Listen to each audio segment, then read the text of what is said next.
Okay, I just started broadcasting just so everything now from this point on will be captured, just so you know.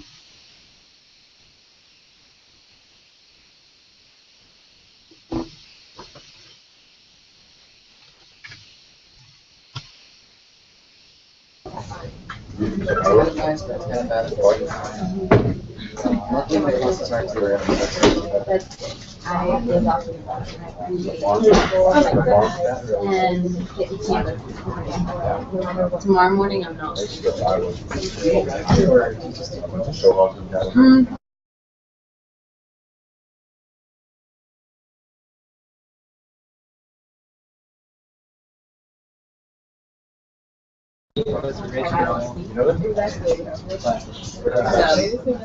Really? Kind of. Okay. Is he choosing? We don't have lines on him.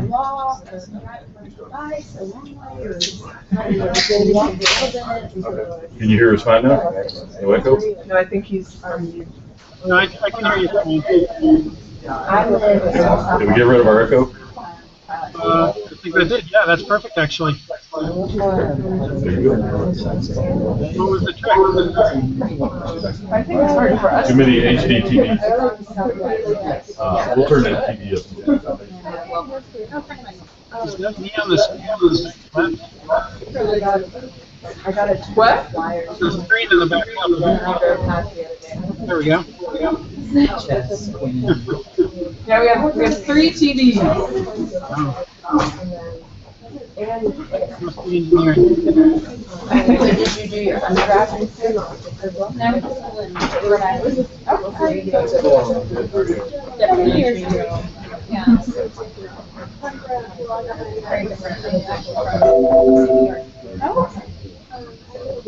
I've never been up there, but I hear it. Where are you from? Okay, I think you're good. Really? Right. How much of that? How are you? Good to see you here. All right, Philip, can you hear me? I can hear you fine. Okay. So we just had a couple more students come in. They're getting their burritos.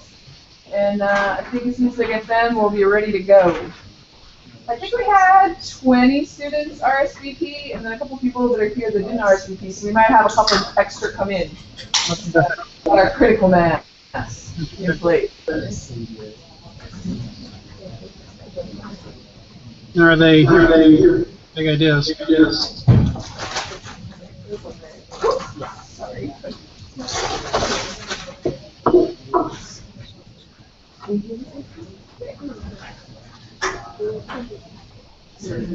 We didn't have these last time, so. Yeah, no, that's really interesting. I don't know, I was tapping in the same universal. I'm just thinking. You guys are such covered. I'm a sophomore. Maybe I can still. Did you get one of these? Probably not. You got. Yeah, I have like 5. Do you want one of those? I'll take one that we can just like, yeah, why not? Do you need it? Yeah. I ran into a girl. Yeah. Right before school started, just started. Yeah, she was, You know, by the time I went to it,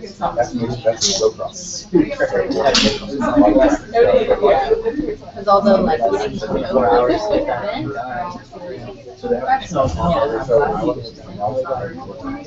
even I think within the I was hours, 18. I've done about half of it. We have done research, sites, Sorry, I'm late. I went to the A&M. it definitely crushed it. Oh, apparently. The landscape. And I found her one too. And it was You know, it's beneficial, even though I didn't get it. We're about to get started. Yeah. So Yeah. It's great to be involved. It's great to be involved early. Learn the ropes. These are also And what are you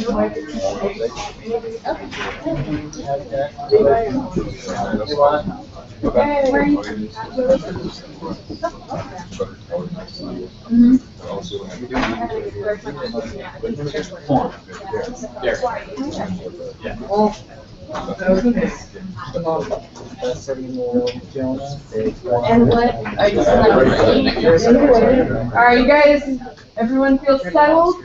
Start. I'm gonna get Philip on the line. I'm coming. You ready? I'm here. Okay. So, welcome everyone. I'm really excited to see old faces as well as new faces. This is exactly what we wanted for this event. We are in the brand new Engineering Innovation Center, which has only been around, you engineering people might know better than me, but I think since January. So it's a new facility, and we're really excited to have engineers as part of this event. This is an information meeting as well as get to meet other people that are interested in putting a team together meeting. So we're going to start off, and I want to introduce Philip Denny from UC Berkeley to you all. He is in charge of the entire contest that is run out of the Blum Center at UC Berkeley. And you've been doing this since 2006, haven't you? The contest has been running on the campus since 2006, and we've been managing it for the last 4 years. Okay, can you guys hear him well? It's a little weird. Your sound's a little weird. And I'm getting feedback as soon as I talk, I can hear my own voice on the monitor. So maybe the mute button would be the best for you. Yeah, okay, so maybe I'll mute rumblings at the door over there. I'll mute us, and I'll let you do your spiel. How about that? Sounds good to me. I can find out how to do it.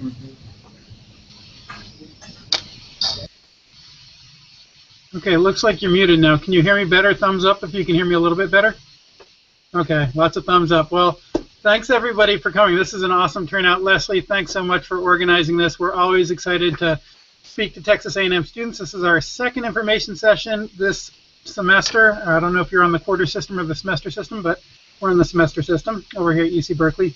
But it's our second information session with Texas A&M. We're really excited to have participation from your campus and from a lot of other campuses that make up USAID's Higher Education Solutions Network. So this year, the Big Ideas Contest is involving 18 different campuses, all of the UC system, so that's 10 campuses. There's 7 campuses across the Higher Education Solutions Network, and I won't name them all, but it's Texas A&M, MIT, William & Mary, Macquarie in Uganda, and a number of others. And then a couple of universities in Australia as well. So there's a large, robust competition going on this year with Big Ideas. My name is Philip Denny. I work at the Blum Center for Developing Economies, which is on the UC Berkeley campus. We're actually based sort of in the engineering quad, so we get to work very closely with a lot of engineers. And the Blum Center was established back in 2006, and that's about the same time that the Big Ideas Contest began here on the Berkeley campus. And for a long time, it remained just a Berkeley institution. It was an opportunity for students to receive funding, support, and encouragement for their very big ideas. To solve social challenges that are going on in the world, both here domestically and internationally. What I want to do is I want to take you into a presentation. So I'm going to launch you off here and do a screen share. Hopefully this will work. If it doesn't, unmute and scream. But I should be able to take you here to my presentation.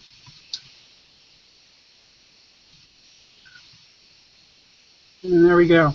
So thumbs up if everybody's looking at my presentation now. Okay, great. Okay, so let me get back to the big screen here. Hello. Okay.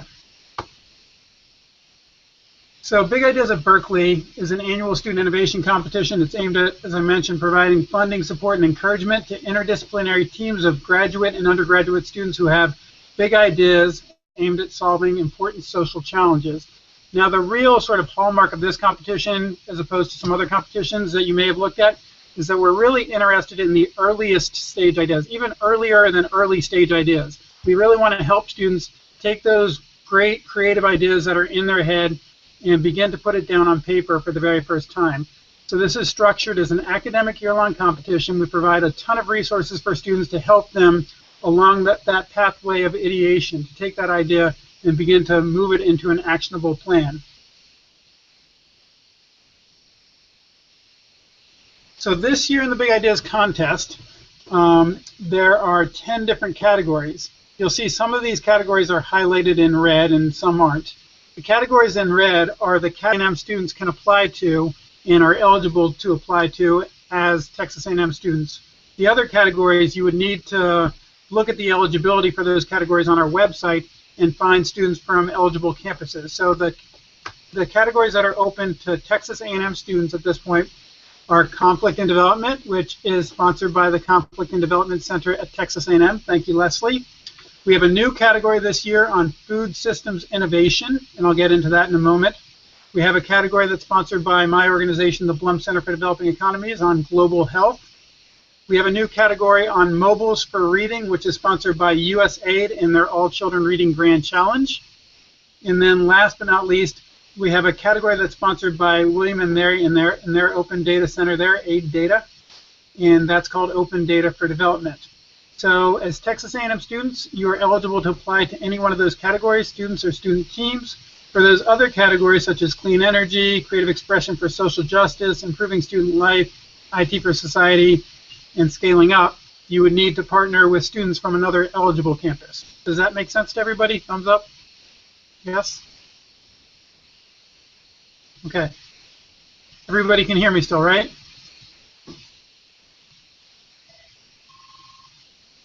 Okay. I'm going to keep moving along.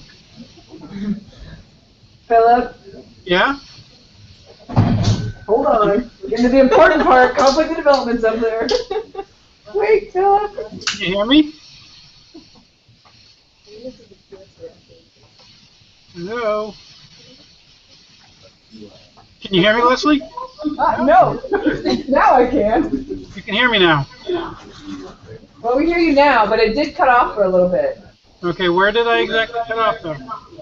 When you were introducing the categories? Yeah, when you're introducing the most important category of all. Oh my gosh, okay, well, we got to go back to that. Did you hear the whole spiel about which categories you're eligible to apply to and which you aren't? Yeah, we did hear that part. Okay, great. Because then I was asking for a thumbs up if it made sense and I didn't get any thumbs up. Okay, so let's go back to conflict and development.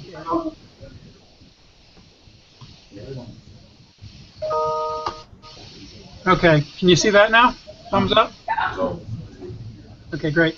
So one of the categories that we're really excited about is our new conflict and development category, which I collaborated on with Leslie to come up with this year. Previously, we had a category on human rights that was similar but different. But this category seeks to the development of solutions that can prevent, mitigate, or resolve conflict. Examples could focus on, but are not limited to, new ideas for work skills in youth and refugee camp, innovative approaches for farming cooperatives in conflict zones, best land tenure practices to mitigate conflict, methods to improve local democratic representation to prevent conflict.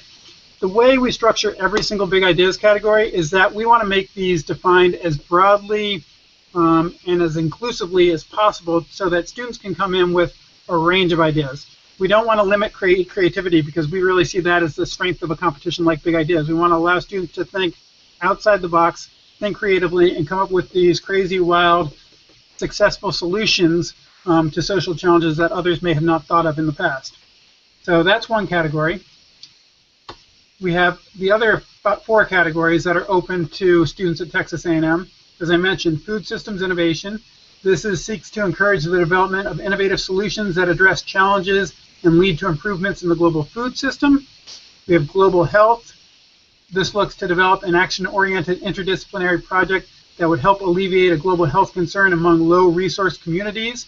And by low-resource, we can focus projects, students can focus projects on low-income areas within the U.S. or internationally. It doesn't necessarily have to be international. That's one of the misnomers of that category. We have mobiles for eating, where students are asked to develop novel mobile-based technologies, innovations to enhance early grade reading scores for children in developing countries, and last but not least, open data for development, where we're asking students to use publicly available data sets to innovate solutions and address important development challenges. So those are the 4 categories currently that are open to Texas A&M students. I want to preface this next piece, and hopefully the audio is good enough that you can hear it.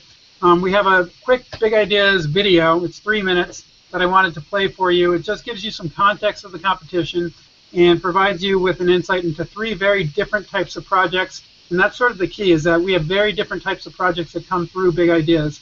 Some are technology-oriented, some are service organizations that students are starting up on campus, some seek for-profit businesses, some seek to be nonprofit entities, all different types. We don't sort of try and pigeonhole people into one area. We allow for creativity. So with that, I'm going to introduce the video. What makes an idea big? I think what makes an idea big is that it goes outside the normal boundaries. I think what makes an idea big is its potential for its impact in the community. It's novel, it's unique, it's challenging, it's exciting.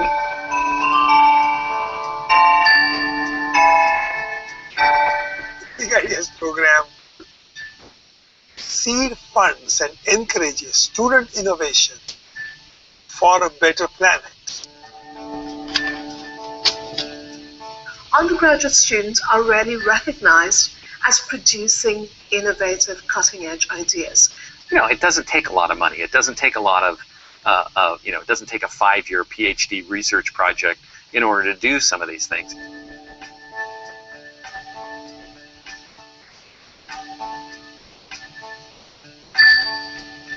I heard about the Big Ideas program, and it was brought to our attention as a group, and we thought, hey, this would be a really great opportunity to kind of get the word out about our projects and see if we can get some support.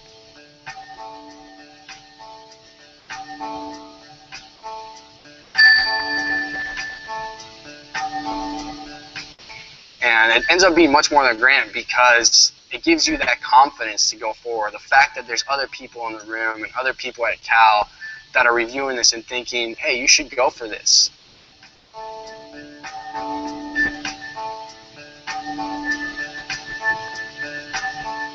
Having it was like one of the best things for our project. It really got us off the ground at a point where we needed that extra inspiration. Yeah, knowing that the campus is supporting projects like this and that you have access to these resources has been very instrumental.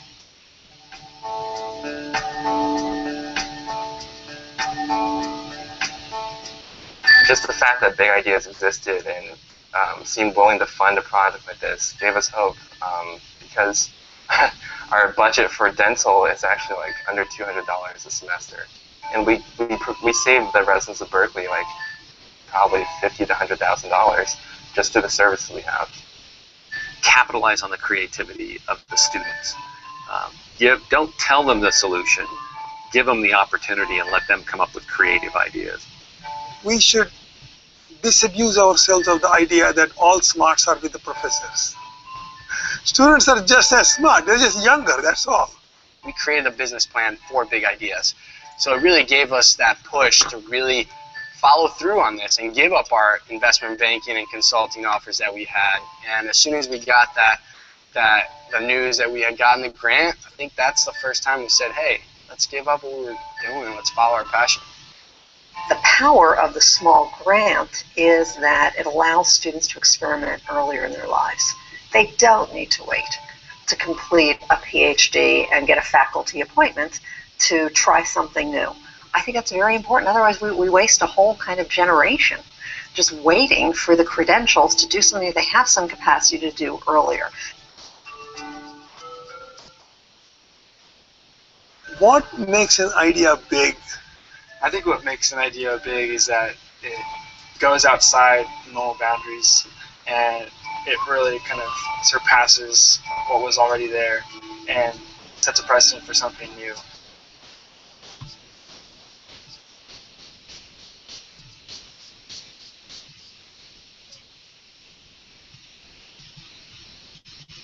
So did everybody hear that okay? Thumbs up? Oh, great. Okay, now I'm getting the thumbs up. Perfect. So what I wanted to point out with that video is you saw 4 very different types of projects there. You saw the mushroom farmers. Those guys were both undergraduate MBAs from the Haas School of Business here at UC Berkeley. There was the plastic bottle recycling project. Those were Engineers Without Borders. That was a team from the Engineers Without Borders chapter here at UC Berkeley. There was the dental clinic, which works with the Berkeley Free Clinic, a homeless clinic here in the area. And those were all social science undergrads. And then the solar water heater project was mechanical engineering PhD students. So this contest is open to graduate students and undergraduate students. It's open to students from every single discipline. And now it's open to students across many, many different campuses as well, not just UC Berkeley. As I mentioned, we have all sorts of different types of projects. In the past, we've had the CellScope, which was a diagnostic quality microscope that could diagnose disease in rural settings and transmit images back to hospitals where you could do the diagnosis. We have meaningful service opportunities like the suitcase clinic that you saw in the video, and engineering water purification systems, a whole host of different projects.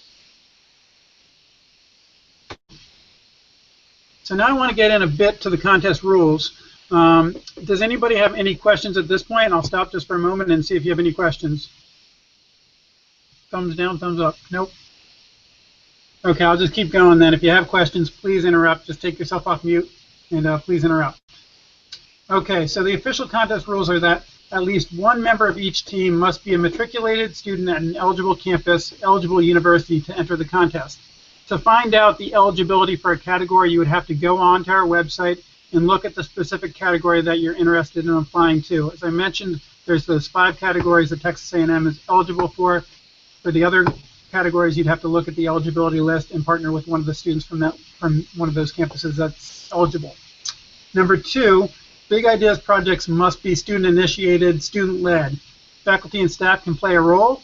They can be advisors for the student teams, but big ideas is really about student-led, student-initiated projects. In the past, we've had students submit work that was an extension of faculty research, that the sort of intellectual property resided with an NGO, and the student was submitting a proposal on behalf of an NGO. We want these to be student ideas. This is a student competition, so keep that in mind as well. Student teams may submit an application to only one category per idea, I should say. So if you have a great idea and it's IT technology that impacts global health, you would have to choose between those 2 categories. In your case, it would be easy because it would be global health. You're not eligible for IT.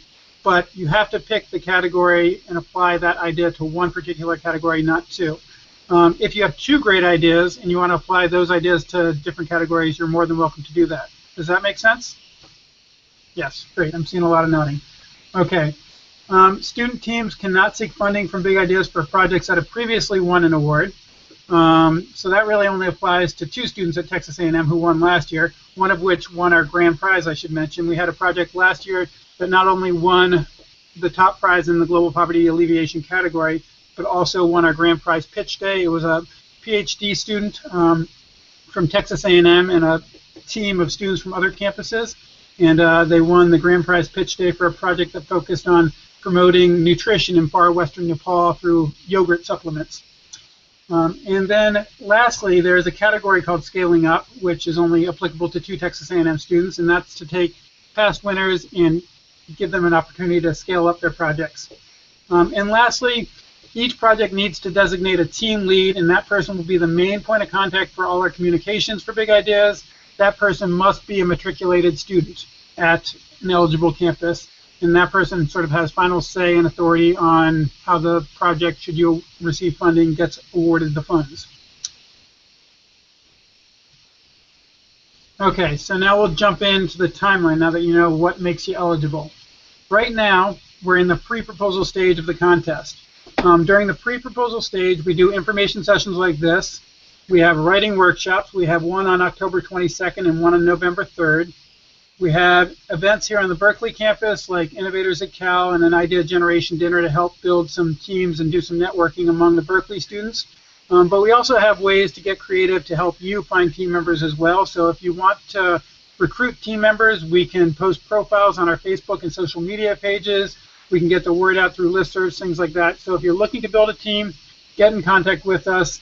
And the best way to do that is to attend our office advising hours. I'll show you where you can see our advising hours and our times, but for students at Texas A&M, the best way to do that is just to email us at bigideas@berkeley.edu, and you can schedule an appointment to speak with me or one of our student advisors, talk through your project, talk through the challenges you're facing, talk through your team member needs, and we will work with you every step of the way. That's one of the things we sort of are very passionate about here at Big Ideas. We want to help students develop their ideas, and so anything we can do throughout the next month and a half to help you, we want to do. So please get in contact with us.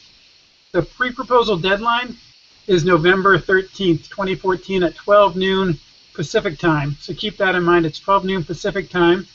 So, and that's on November 13th. So that's the pre-proposal stage. And then a select number of finalists will go into the final round, which begins with an 8-week mentorship period that runs roughly from mid-January through mid-March, where finalists are paired with Big Ideas mentors based on sort of the need of their projects and what they have seen through the pre-proposal application process and the judging feedback as their need. So some projects need help with business plan development, so we would find you a great mentor for that.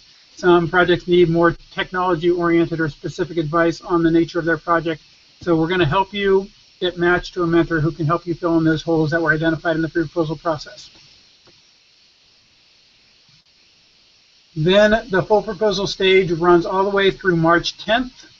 On March 10th, you submit your final application, and then there's some great events afterwards. So just to put this into context, last year we received, on the pre-proposal application deadline, 187 different proposals representing more than 600 students across those teams. We ultimately selected 42 winners. We had 6 come to pitch day, and we have 1 grand prize winner that happened to be from Texas A&M. So you guys have the banner to carry this year. And we're hoping that Texas A&M can repeat. At least I know you all are. So, so this year it's going to be on May 2nd of 2014 will be the grand prize pitch day, where the top 6 teams will be invited to pitch their ideas here at UC Berkeley, and that's a great opportunity to get additional funding for your project. So you're probably now wondering what goes into the pre-proposal.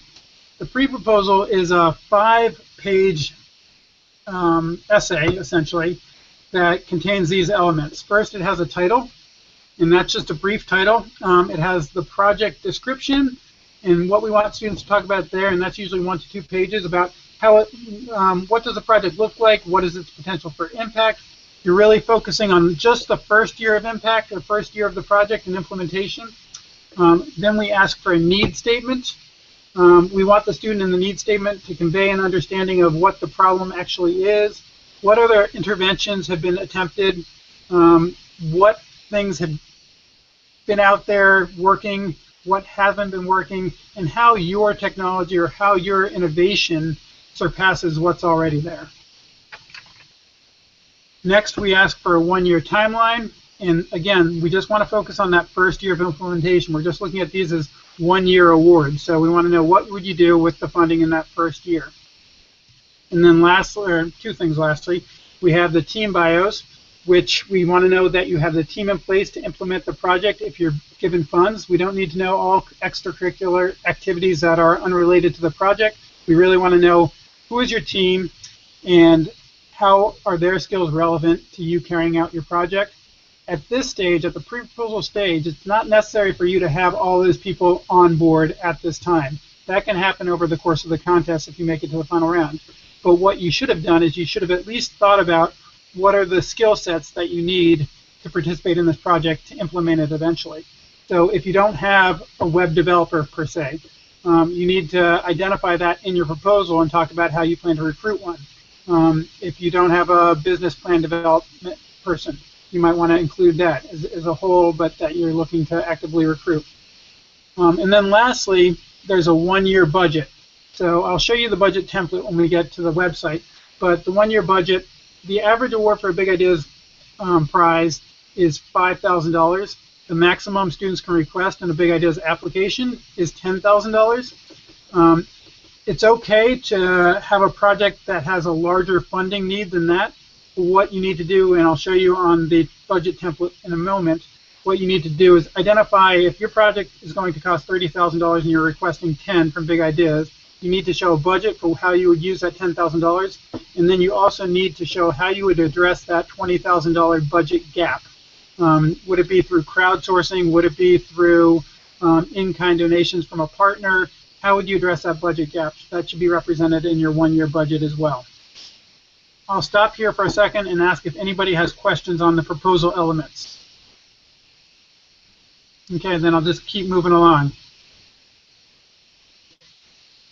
Okay, so pre-proposals are judged by both academics and industry professionals. We have about a 50-50 balance of both in the competition. So you'll be speaking to sometimes people who have a great on-the-ground perspective of how these projects are implemented and run. You'll have to speak to academics as well, who know sort of more of the theoretical aspects of some of these projects. So you're going to have to work with both, and you're going to have to convey your proposal in sort of both lights. So what they're going to be looking for, how pre-proposals are judged, is in the pre-proposal stage, primarily proposals are judged on how creative, how innovative the proposals are. We want to know, are these new, are these original ideas? We want to get those out there. To a lesser extent, we ask, does it address a pressing social issue? We ask about the budget, and is it realistic? How viable the project is, and then sort of an overall professional quality of the proposal. And last but not least, there's a category-specific question that the judges will be asked whether or not your proposal really addresses the prompt of the category. So to answer the category-specific area of the question, you really have to look at the category description, what the category description is calling for, and make sure your proposal addresses that. Now, in the final proposal stage, what happens is we sort of flip this entire rubric on its head. Creativity is weighted much lower because all the proposals that make it to the final stage, we know they've been judged and deemed to be creative. What we're looking for in the final round is your proposal really viable? Will it have impact? And can it be sustained? So once you get to the final round, we sort of flip that and we look less at creativity, more at viability. So now I just want to talk quickly about what we've seen from past winners and big ideas. Well, we know that students, after going through an entire academic year-long competition, after utilizing a lot of resources along the way, like mentorship and judging feedback and writing workshops and information sessions and networking, that by the time you get through this competition, you're going to be very vested in your project. 27 out of 28 winners from 2012, 2 years ago, are still working on their big ideas. Some are students and they're still working part-time on their projects. Some have started this as their full-time business. Only one, I believe, has discontinued their project, but what you can see is that students who get through that end in big ideas really are running with their project and they're taking off. We have some quotes that you probably can't read because they're too small. I'll just pick one that I like. The entire competition fostered a continual process of redesign. We were constantly looking at better ways to do things. The mentors were useful in pointing us in the right direction and providing resources, but also really encouraged us to challenge our ideas. So we have testaments from students across Berkeley and other campuses now that really got a lot from the competition in addition to just the funding. 96% of students reported that big ideas significantly positively influenced their career trajectories, and then 30% went on to win additional awards through business plan competitions and other innovation competitions. And that's a really important point because not only is there funding involved, but there's validation involved. So once you get through a competition like Big Ideas, you can take that to an investor, you can take that to an NGO or potential partner, and you have sort of that credentials and you have the confidence going in that you've been vetted by 20 to 30 judges through the course of the competition, you've gone through great mentorships, and you know your project is sound. So I'll end there, and I want to go into the website in a moment and show you exactly how you begin your application. But if you ever need to reach me or Big Ideas for any reason at all, if we can be of any support, my name's Philip Denny. bigideas@berkeley.edu is our email address, and our website is bigideas@berkeley.edu. So as I'm transitioning here to the website, does anybody have any questions at this point? Nope, no questions? Okay, then what I'm going to do is quickly go into the website. So the website again, bigideas.berkeley.edu, and I want to point out a few things here. first I'll take you to. So to find the categories, you can either go to Compete and go to an overview, or you can find these icons down here. But let's look quickly at the conflict and development category. So in every category, it's set up pretty much the same way. We have a description up at top with sort of what the challenge is and sort of background on the challenge. We have the eligibility requirements, and I mentioned previously some eligibility differs by category. This particular category is open to UC Berkeley, William & Mary, Duke, McCary in Uganda, MIT, Michigan State, and Texas A&M. Those are all the campuses that are part of the USAID Higher Education Solutions Network. We have some projects that sort of tie into past winners along these themes, so you can look at and get an idea of what's won in this area in the past. And then we have our great sponsors, the Texas A&M Conflict and Development Center with the new logo, Leslie, the USAID Global Development Lab and USAID Higher Education Solutions Network, and the Blum Center. So that's how everything's set up. When you're ready to apply, when you think you have your proposal pretty much intact, you would simply click on the can't miss Apply Now button. That'll take you to our web platform, which is WiseHive, and you just basically fill in a login, and from there you fill in web format information and attach your PDF 5-page proposal. So it's as simple as that to apply. And then a few other things I wanted to point out before we're through are resources for applicants. As I mentioned, we have advisors who are on standby waiting to talk to students who have great creative ideas. We have drop-in advising hours, so if you happen to be on the Berkeley campus, you can drop in. Or for Texas A&M students, we have Skype advising times and Google Hangout advising times. All you have to do is email us at bigideas@berkeley.edu, and we're happy to set up an appointment with you to talk through your proposals. Each advisor has sort of an area of expertise. These are all upper-level graduate students, and some are even, Sophie Martin has her PhD in engineering and a background in corporate partnerships. So these folks are all available to speak to you based on whatever interests or themes you have going with your project. Just contact us and set up a time. Also, I mentioned the budget template. We have a budget template which you can just download here. And in the budget template, you might not be able to see this very well, but it has both a projected expenses and a revenue section. The maximum, again, that you can ask for is $10,000, but you'll need to fill that out and attach that along with your proposal. And then lastly, we have, or two things I should mention, we have pre-proposal examples. These are some great pre-proposal examples here from last year and the year before of winning proposals, so you'll get a sense of what good proposals have looked like coming out of the Big Ideas competition. And then we have frequently asked questions. So a lot of these questions may be things you're wondering right now, but we've tried to do our best to answer some of the FAQs right here. In addition to that, we have a lot of other great details on our website under rules and requirements, information sessions and workshops, list the upcoming dates.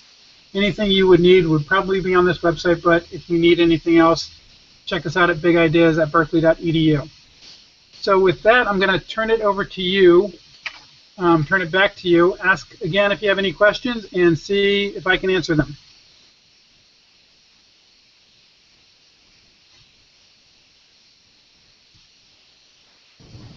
Wait, one question. Our team has two different ideas that are equally pretty strong, but we wanted to combine it, and it could go under one or other category. So should we just choose the one that we think would fit it best? Yeah, so that's what you have to do basically. You have to separate it into two. I'm going to mute you again one second. I'm trying. Yeah, so we get asked that question a lot. You could either separate it into two ideas if it's two sort of concrete different projects and submit two projects to two different categories or two projects to the same category. Or you could combine it, but if you combine it, then you do have to select which category you want to apply to. You can't apply to two categories with one idea, with one project. Great. Any other questions?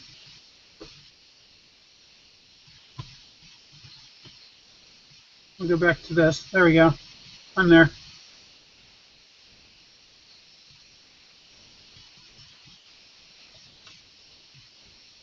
Okay, then, if there's no other questions. Yeah, you were so thorough. I guess there's no more questions. In my own rambling way, I guess. But please call on us. We get a lot of applications for A&M, and like I said, you guys have the banner to chaos, and I hope you do it. Good luck. Okay. Thank you. We're all saying thank you, but we were on mute. Enjoy the burritos. Good night. Oh yeah, I need to be looking this way. Thank you, Philip. We appreciate your time. No problem. Thank you.